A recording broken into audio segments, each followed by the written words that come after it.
If you're into Game Boy, there's a good chance you'll like my new Neo Geo Pocket Color series too. Every Thursday I'm reviewing a new Neo Geo game. Just join the PO3 Patreon or become a channel member here on YouTube.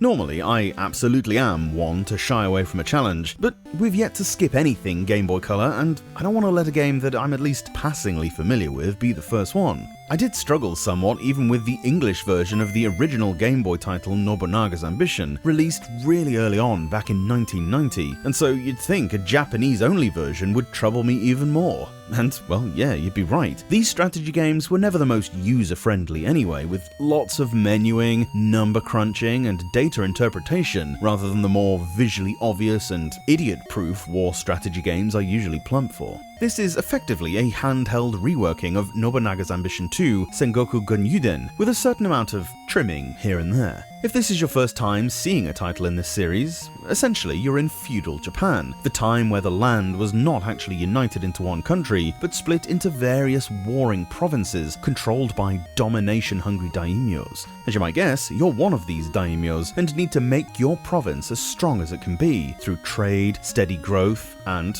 mainly, let's admit it, conquest. You don't get the full Japan here, but instead a compact and crowded 38-province map, where proximity to your neighbors makes every border hot, and logistics an immediate concern. So pick a warlord, expand as much as you dare to unify the land, subsuming or otherwise conquering rival territories, by alternating between strategic commands at court and tactical commands on the battlefield. It's not all that much different to the first game, or honestly any of the more old-school entries in this series. It's, in fact, a franchise still going on as it happens, with the most recent entry coming as recently as 2022. Something number 2 brought to the gameplay was this idea of having subordinate officers now. These have their own stats and action points. Each officer's politics rating, for instance, governs how quickly they're ready to act again, and you shuttle those actions between must-do chores like conscription and training, opportunistic commerce to keep the coffers stocked, and of course the ever-tempting marching orders. As was probably the case in the Sengoku period, the game rewards aggression over conservatism. That is the credo that Nobunaga et al. Used, after all, setting the stage for future daimyos to eventually unite the lands. They didn't just assimilate their enemies,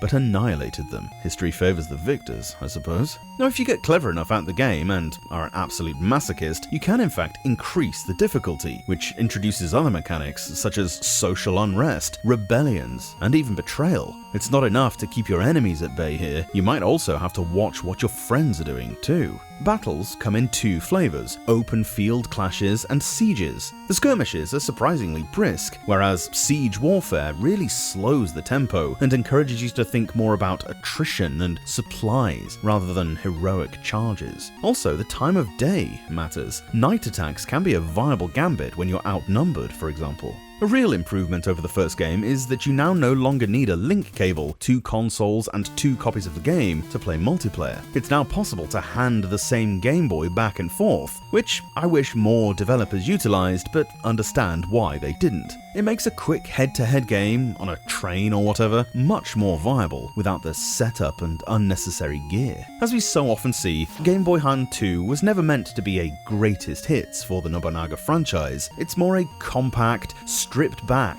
riff on a very specific rule set. If you go into it understanding those terms, the game is surely a success. Faithful to the officer-driven cadence of Gunyuden, but respectful of the hardware it's on, and pretty clever about which bits that needed simplifying. It's not for me, for the long term I don't think, and realistically it's way too difficult for most people even without the language barrier, but surprisingly potent for the right audience.